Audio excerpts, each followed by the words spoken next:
Hey, I'm Kev Welcome back to MotoGP 19, not career modo, not the historical challenges, not esports or multiplayer, something a bit different. As a new championship has begun, a new era has begun in Grand Prix motorcycle racing. Has the MotoE Championship began this past weekend in the Saxon Ring, and so it's perhaps a good time to actually try out the MotoE bikes in MotoGP 19. You've got a mixture in this field. You've got 18 riders that have competed in the likes of Moto3 and Moto2 predominantly, such as Jessica Raffin, such as Alex De Angelis, who's also competed in MotoGP. And we've got Mia Herrera as well, who's in Supersports now, but then we've got the big gun. At the age of 46, Sete Gibernau coming back to battle after a decade away on board the Pons machine, a MotoGP winner, a fighter against Valentino Rossi, and a part of the 21st century. Of course, he didn't come on top like many of Rossi's enemies, though. Then we've got Randy Pena again, very experienced MotoGP rider. Salvador has been in World Superbikes, Ferrari's been in Moto2, Moto3. Terrell, a former 125cc champion. Xavier Simon was in MotoGP last year. Granado was in Moto2 past couple of seasons. Bradley Swift, who's still in MotoGP, being a Aprilia test rider. Mike D'Ameglio, a former 125cc champion, who was last seen in MotoGP as well in the Grand Prix paddock. And then the guy who won it all for IO, Niki Tuli, was in Moto2 last year. But the guy I thought who would actually win the championship, the guy who I'm probably rooting for, is Bradley Smith, being a Brit as well, but a guy who's very good and now has got a unique piece of history now. A guy who's been on the podium in 125cc fought for the championship. The guy's been on the podium in Moto2 as well, in MotoGP and now in MotoE. Might be a couple of seasons till someone matches that record. So let's be on board the One Energy racing machine, otherwise known as the Petronas Spirita team in Moto3 and Moto2, and Petronas Yamaha in MotoGP. It's the new boys on the grid. So let's look at the official candidates. So after, unfortunately, it was a fine testing in early March in Jerez, but all of the bikes, all of the Ejega Ego bikes, and so they had to reshift the calendar, cancel the rounds in Jerez and Le Mans. So now we began in the Saxon Ring, we go to the Red Bull Ring, then there's double rounds in Misano and Valencia. It's the normal riding age. Race options though. We're going to full hog here. And then for Dilworthy, I'm not sure what to put it on because I've never ridden these bikes. Let's put on 100. Tyre on, penalties, let's have them tyrant. So that'll be our basic settings then for this first race in Germany. Let's go. And this is the format then for MotoE. So you still got the practice sessions on Friday. Then an E-pole on Saturday. Time session which is used to determine riders' positions on the race starting grid. Point ranking is compiled to any order in which riders will participate in E-pole sessions. And then we've got the race on Sunday. So we'll do practice for this first round and then we'll turn it off for future rounds just to get used to the bike, you know, and hop into the pole for a lap and then have the race. So let's look at the settings then. So suspension normal, scene adjustment normal, ECU normal, but return all of those off. I think we can get away with it on a MotoE bike. Apparently just a couple seconds slower than Moto3 bike in Germany. They're going to get quicker as the season goes on, but they're still around that level because this is just a normal road bike, just kind of race specs up. You got the Michelin tires, you got added a couple performance tweaks, right? You got slightly more power output, 120 kilowatts, top speed around 175 miles per hour apparently as well. So it's a slightly faster than the road going version. There's a bike that's only been around for around 4 years, this Australia Ego bike, but the Australia Ego Corsa bike, they're going to try and push it to its limit. So I'm going to have to try and remember what the setups I have. So again, Preload, I imagine. A bit stiff on the front. If I remember, a bit stiff with the shocks as well. And then spring hardeners make it a bit stiffer as well because we're on tarmac, so that makes sense, doesn't it? One of these is a bit lower. Maybe it's the forks that are a bit lower.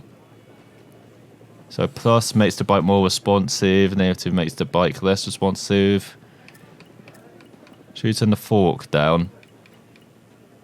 And then keep everything the same. Then steering adjustment. So steering ahead inclination goes up, if I remember. And the trail is as normal. And then everything off for the ECU. So let's take the tyres then. Let's take the tyre allocation. Lots of softs, as you would imagine. A few mediums, a couple of hards. The tyre allocation kind of as normal. So let's take our first lap. So here we go then. This is a very different and strange experience because we don't have gears either to shift. We are just keep hitting this gear. And of course, with electric power, of course, the first thing you notice is the sound. Now, apparently, the sound was so quiet in Germany. You saw it in the race as well. You could just hear the knee sliders. Oh, that's pretty nice. He put his hand up there saying, thanks for letting us by. Oh, he's just flipping us off. Probably flipping us off, to be fair. So, yeah, as you can see, the time 1:25.5. That is actually, if I remember correctly, that is around the time we did in the Moto3 bikes, isn't it? They've actually got them a bit quicker because the pole lap was around a 1:27 from Nicky Tooley. So it's slightly slowing out. We're actually aiming around his pole time with our lap here. But yeah, it's such a strange experience because normally I'm a sound guy. I go off sound basically to change gears. Or to help with slowing down. Everything involved with riding and driving. So to not have that sound, it's so weird. And of course without brake ourselves. Because we don't have those loud... Can't really brake this side of the tyres. Kind of screeching over the surface. So our first lap, just 4 seconds off the pace. We might need a couple more laps. So the first thing again is just lots of rear brake as well to be used. So it's as normal in that aspect. But I'm just not feeling anything compared to what we feel normally now. As feedback, you don't feel it at all with the MotoE bike. For some reason they just haven't changed, or you don't hear that, feel that feedback as much, I imagine. So that's a bit wide. So we're pretty close in the first set, so now we're going to be way off the pace again. There's Mike DiMiggio, 1:25.3. I remember being a fan of the Frenchman. When I growing up, seeing him as a world champion. Seeing him as... Because I liked Randy DePugny as well before injuries just destroyed his career, unfortunately. Like, he had a really good start to 2010. I think it was Randy DePugny. And then it just... He had a massive crash. I think it was actually round here. He might have had a massive crash. Like, in the middle part of the season. He was like 5th in the championship. And then it just fell apart. He took time off. And, yeah, just all the injuries piled up as well. And this is around the time where my guy, Danny de Pedrosa, he's known as the glass man of MotoGP because he was incredibly quick, but he's just too injured to do a full season. Like at full pelts. And then the one time he does do a full season, back in 2012, where I had a really good challenge for the title, Guerrero just pipped him to the post. And unfortunately, that was Danny Pedrosa's best chance to win. Because a certain Marc Marquez came around and has just destroyed the field ever since then. Like, I'm a big fan of women's tennis. It's like watching Serena Williams against everyone. Like, even now, Serena's a step above everyone else.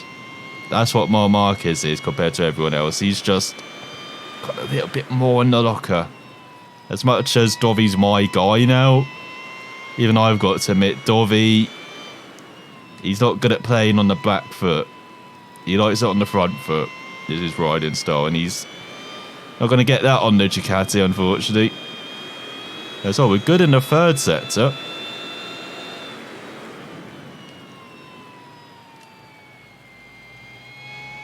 I'm getting the hang of this. After 3 of that. So yeah, and I do have a strange affinity for French riders. It feels like I like Johan Zarco, his crazy style. A bit like that. Our first crash on a MotoE bike. And that was a big concern of the weekend as well about crashing on these things, because the electric motors, they've invented a new kind of truck for when a MotoE bike crashes. So if you saw the race on Sunday,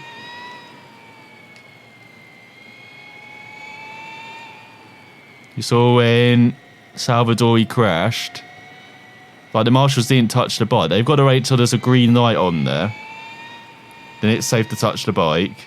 Then they get the old truck round and they red flag the race as well, because it was a hefty crash as well for the bike. Like, you saw it damage the barrier. I do fear that that's going to be the end of most races this season. He's seen quite a lot of red flags. Like, I hope not. Like, I hope that we do actually see the full length of race, because the race was already reduced by that due to being a wet way. So let's look at that advantage right there.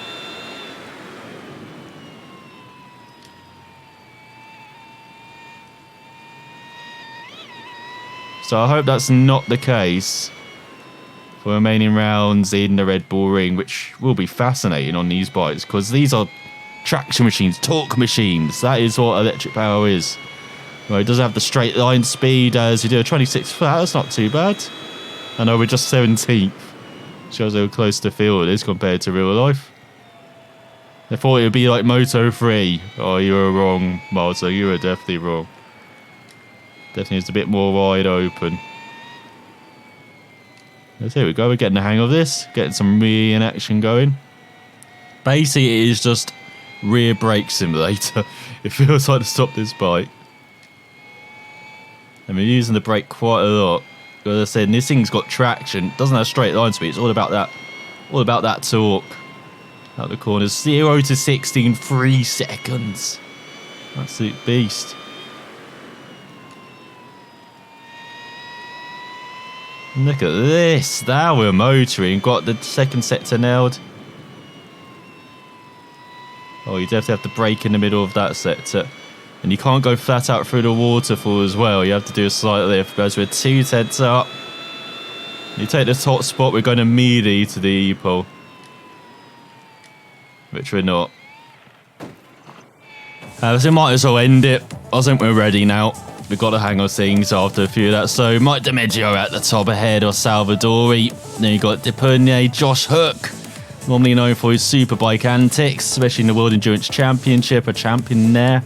Rafi, De Angelis, Granado, Simeon. Sato now, that's pretty realistic. Having just sneaking into the top 10 of Ferrari, Tyrrell, Tuli, half a second back. And Kenny Foray, another Frenchman, another World Endurance guy, Herrera, Castadelli, Garzo, who's much higher up, Bradley Smith. I'm controlling him, what do you expect? And then Canepa? I never know how to say his name, but again, another World Endurance guy. He's been in Moto2, MotoGP, well, not Moto2, 250s, MotoGP as well. A very experienced Italian, as just 8 tenths separate the field. It's going to be close in the E-pole. But before we go to the E-pole, we're doing a couple of laps here in second practice, just because we've made a couple of bike tweaks as well. Plus, I can just talk about French riders again. Talk about my love, my unconditional love for them for some reason. Of course, Quartararo's the main man now in MotoGP, but as I said, I do love Zarco. That's such a crazy style. I do hope he gets it to get it on the KTM. Must be so difficult to try and get it down on quite a difficult bike though, like Pol Espargaro. Like, if you gave Pol Espargaro a really good bike, I reckon he could actually be right up there with Vinales and some of the so-called aliens. Like, he is that good. Remember, he has beaten Marc Marquez to a championship. Not many riders can actually say that. I know, admittedly, it was more Marcus throwing that championship away from what I remember in Moto2, but he's one of the few guys, at least if I remember correctly, it might be Stefan Brado who actually won that championship. I can't remember now. Actually, no, it was Brado. Espargaro beat Red into the championship, I think, if I remember. But my memory's getting really bad now. In my midlife. That's all, we're getting it now for that penultimate corner now.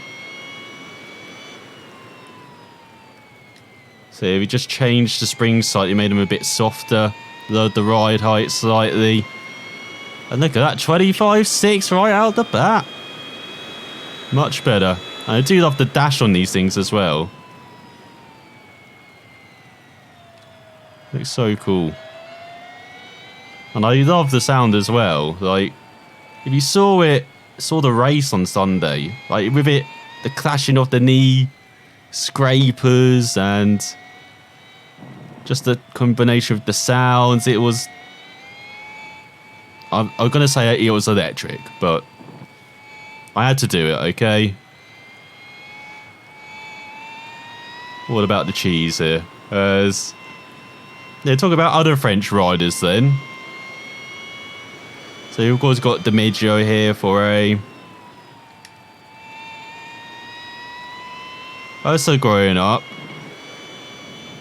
Had the likes of Regis Oconee, who was just a madman on a motorcycle. I didn't realise, because I followed World Superbikes more than MotoGP, or I never really followed 500cc. They won a 500cc race. I just know him as a crazy man who came on with Ducati and just got under the skin of, I think it was Neil Hodgson back then.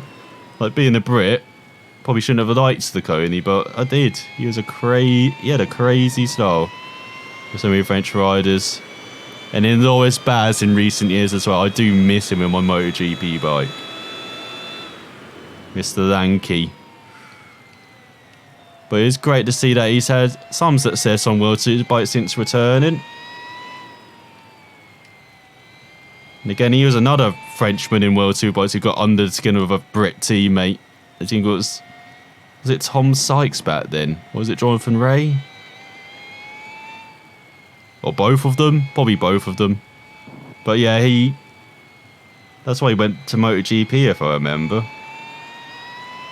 But he's still in his mid-20s as well, Baz. He's got time to come back to Grand Prix motorcycle race, and I sure hope he does. So we're down in 10th now. And going wide. God, we were just one and done. But yeah, I'm liking this setup better. Still can't go flat out through there.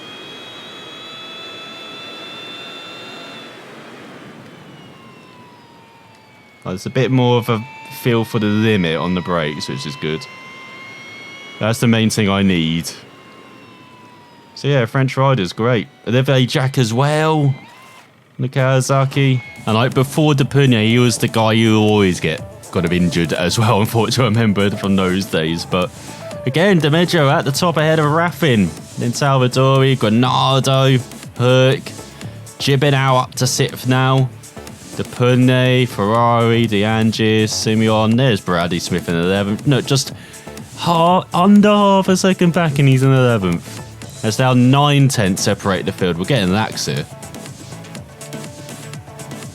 So combined free practice sessions then. I think everyone's better in the second free practice session. Yep. Oh no, Tyrrell got slower. Just same for Ray. So Smith's actually in 11th. So yeah, French riders, damn good. Just like a bunch of Japanese riders as well. There have been so many good Japanese riders to follow. The king of them still, for me, Norihaga, but it'd be tough to beat him, unfortunately. Even the likes of Kionari, Aoki, Abe, so many as. So all caught second up. So you do that's why you don't actually see them, do we? Is that right? That's pretty cool.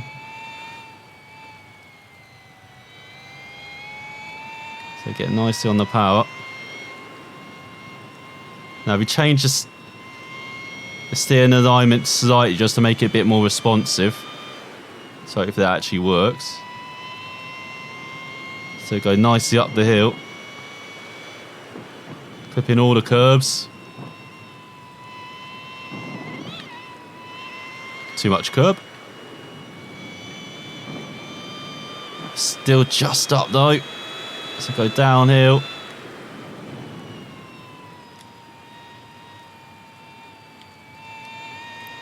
So there we go. You may hear we're just balancing the throttle. Not being smooth yet. Almost ran too wide, a big lift. And it's the Brazilian Granado at the top, just like they expected in real life as well on his Aventador. Domingo. Josh Hook up there in third ahead of Raffin, Salvadori, DePernier, De Anges, Gibernau, Ferrari. Smith rounds out the top 10. That lift cost us at least a couple of places. Look how close it is. 1,000 separating Ferrari, 1,000 separating Gibernau as well. And then you've got Simeon and the power. Bore, Terol, Castadelli. Tooley down in 16th, 1.3 seconds back. Garzo and Herrera 1.3 seconds back in last. So an actual bigger field spread in the E-pole. So let's look at the grid then. So we've gone for soft mediums, and mediums everywhere apart from Gibernau, DePernier, Gambin, medium soft, same for the Italians as well. And Garza on the back row. So we don't rev it up at the start, then we just get underway for 10 laps here in Germany. So let's try and get at least a top 10 finish. And we don't have to do much to get points. Just finishing the top 15. Has he gone wide? Oh my god. I thought we were gonna. Does not like steering sharply, this thing.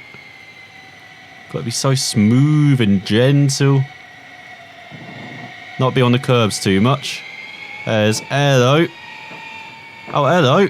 Hello. Getting to know everyone's back wheels. There's the Anges into the top 10. Look at Gibernau, the veteran, up to 7th, head of Simeon. About 2 different generations of Grand Prix motorcycle riders. That's a dive Smith. Oh, he's up to 12th. Everyone a bit slow here. Oh, a bit of sliding in front from the Italian. There's Granado down to 4th. Then a Raffin and Smith past the Anges into the top 10. Behind Xavier Simon. The guy who might have been doing battles with last year, MotoGP. Well, he won't be doing it in MotoE yet, unfortunately. As he drops down to last.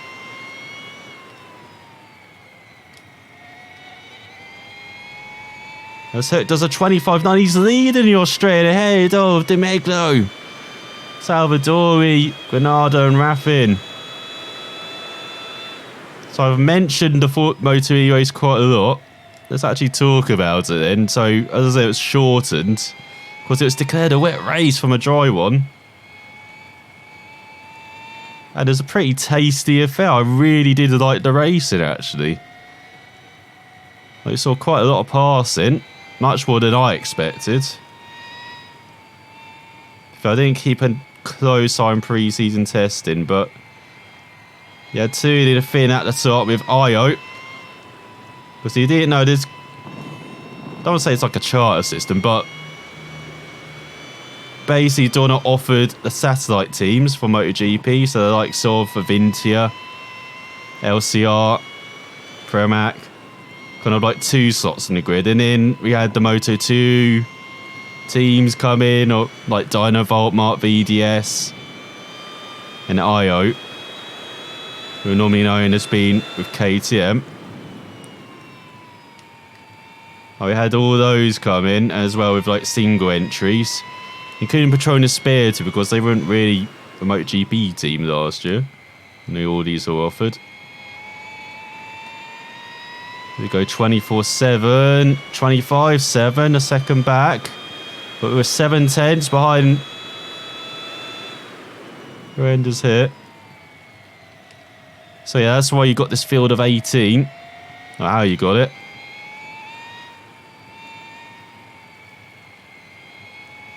And then Bradley Smith on board. That Petronas Spiritor bike. They say he's got lots of experience with MotoGP, lots of different class experience. I thought just with all of that experience, I also quite like the guy as well, Bradley Smith. He's quite hard to dislike. That's why he was kind of my pre-season favourite. But instead, in the practice race they had in, I think it's Valencia, like for a few laps, it was actually the Brazilian who won. But then in the actual race, he kind of fell back at the start. But then he showed his pace, went through the field. He's behind, I think it's teammate Simeon. He's part of the Avintia team. But he saw Xavier Simon get tasty with Alex De Angelis as well. With a long right hand, get all over his rear tyre and onto his leathers as well. So that was really cool to see. They said just the sound as well, being quite quiet, but all these knees scraping, it felt quite fun just having them all together. They said it's really cool. I hope we see longer races. They said in the future rounds, we actually get to see a full race. And they said there's lots to learn for the teams and riders after just one race as well. In the conditions they expect, well, maybe not expect. So they had quite a lot of running in free practice. So we're almost on the edge of a point as we approach the halfway mark of this race. Trying to set up to roll. Big dive. Get out of here. Smith and Terrell rolling back the years. A decade ago, those have been in the 125 CC Championship now. They're fighting over last place in the MotoE Championship. So they go flat through the waterfall. That's more like it as they go down the inside of Maria Herrera. A few women riders score points in Moto3. They said racing in World Supersport this season after being in the Supersport 300 class along with Ana Carrasco, who won that series. As here we go, final point. Get out of it. Give him a little nudge. Get out of here, Tooley. That's for winning. Edward Smith. And thanks to a red flag, Smith actually got second behind Tooley. He had dropped back behind Di Meglio, but since they're going back to the last full race lap, finished in second. They said got that unique record, and Smith, he didn't do great in qualifying down in 8th, but had a superb start. Got up to second, led on occasion as well, so I'm very much looking forward to seeing him go up the order. And then a couple of other riders as well. I said, mentioned De Angelis, Gibernau, that's a bit hairy. But Seto expected, I'm not sure what to expect from old Gibernau, but he did get a top 10. Fell back slightly in the latter part of the race. Like, it looked like he was on his way forward in the first couple of laps, but just kind of held that around 9th place. And then looking to the results as well, Josh Hook down in 15th, scored the final point. Randy Perney had issues, of course Salvador had his massive crash. I think he had the most crashes as well, as he had like 3 crashes during the whole weekend. And Maria Herrera just missing out on a point as well. She had issues during the race, it looked like too. Just falling back.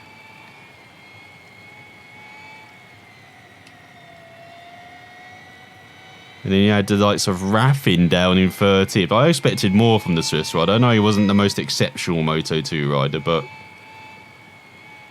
thought again he'd be up the order. But same for Granado as well. He wasn't the most exceptional Moto2 rider, but seems like the Bizine has taken to this electric racing like a duck to water. As you got Garzo in front. He had a very good race as well, the Spaniard in the top 5. He had a Matteo Ferrari. He seemed to just drop back into that stage of the race, unfortunately, the Italian. But otherwise, he was challenging for the podium, it looked like, at stages, as There you go, around the outside up to 14th as we're in the second half of this race as well. There you go, massive braking. An ultimate corner. The charge of Bradley Smith is happening. Oh, lots of inside curve. That was very good. 24/7, new fastest lap. Oh, we've got the hang of this now. Nothing bad for a scratch setup as well. Like, I have to go back to the Moto3 set and basically just copy it for this bike. But again, different requirements here. Get this bike good. It's seen being much smoother. Like, I can't just be aggressive on the power. There's massive amounts of rear brake being used. Like, you can abuse the brakes on this bike. Doesn't care. It's like, I've got all this torque, I don't care. So just 4/10 behind. We could get that top 10 still. Despite our early fall. Let's look at a great move for 13th. And flat out, down the back straight. Behind the Italian. Win Endurance World Championship sandwich here. And I expected maybe slightly more from the Endurance World Championship guys, as Foyle was just 14th. Italian as well was just 12th, as he's gone wide there. We're about to take that 12th place, are we? I think we are. So Nicholas Terrell, who's done quite a few laps on this bike as well. I expect maybe slightly more for him. Maybe a bit like Dimeglio, perhaps be fighting for the podium or top 5. But then Terrell's been out of racing, what I understand as well. So they're just getting back into the swing of things. As, alright, you want to take back that place? We'll just take it on the exit. Kind of do a bit of a brake check as well. An intentional brake check, I'll say. We've got 2.5 laps to go. You can see a top 10 right in front. As behind Castadelli. It's all very wide there, almost losing the front.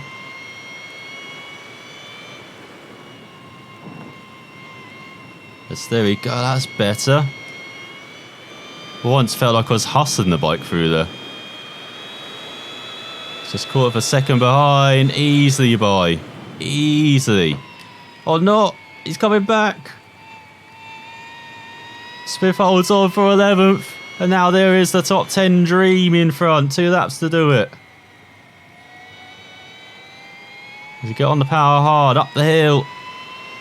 Across the line, 25, dropped in pace, 1.3 seconds back.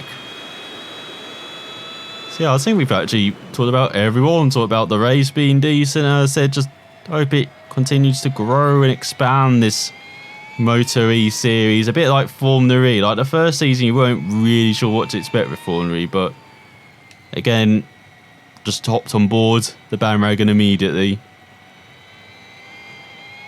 Basically, I love any racing. It's pretty hard to think of a series I don't actually like. Like, I think NASCAR at the moment is the closest to that. Like, it feels less like a racing series, and as I say, it's the WWE of motorsports, and I'm not the biggest wrestling fan, so I don't know, maybe if I was, I might like NASCAR, but it's very difficult at the moment to take NASCAR seriously. And I did watch the Sonoma race. It's the first race I've watched with the stage racing. Mainly because it is a road course as well. You go left and right. So you go top 10. Oh, Xavier Simon. Oh, wide in the final corner though. Still be a fastest lap though. 24.3, stepping up, heading on to the final lap. So yeah, we got that same scenario with MotoE, but I think like Formula E, hopefully it grows. I'm not sure it will turn into quite a unique, kind of weird series like Formula E is, but Like Formula E's carved out quite a pretty nice niche for itself, I think, in motorsports at the moment. And it's just going to continue to grow. And as I said, I think in the future it will have to, like, the FIA will have to merge it with Formula One. It's just a question of when. When does electric power become a bit more than internal combustion? And I think like a year ago or a couple of years ago when I first saw Formula, I would have said like 20 years maybe, but so now I would be saying we're around 15, but could be as low as 10 now. Like it could be the end of this decade maybe, or not this decade but the next decade, as Josh Hook wins. Goes out the final corner. Bradley Smith's going to come across the line with a top 10. That's a pretty fun race. So after 14 minutes and 10 laps, it's Josh Hook who wins the first MotoE race, ahead of Mike DiMeggio and Lorenzo Salvadori, round out the podium ahead of Granado, Raffin, Pernay, Gibbernout. Pretty decent job just ahead of Ferrari, De Angelis and Smith, who grabs the fastest lap of the race and the top 10. And then we got Simon, Castadelli, Foray, and Garza grabs the final point, headed to the Herrera and Tyrrell in last. As in the Riders' Championship, if you've forgotten the point system, 25, 20, 16, 13, and then 11 all the way down to 1 in single point increments. So that is the first race done. Got some work to do as Bradley Smith, but I definitely do enjoy these MotoE bikes to ride. As I say, a bit of a different style. Definitely got to do some practice before Mazzano next time. I think I'll try and record these before races instead of after. Or maybe just have them after as well, maybe as a Sunday tonic. You never know going forward. But hope you enjoyed MotoE. Thanks for watching, and I will see you next time.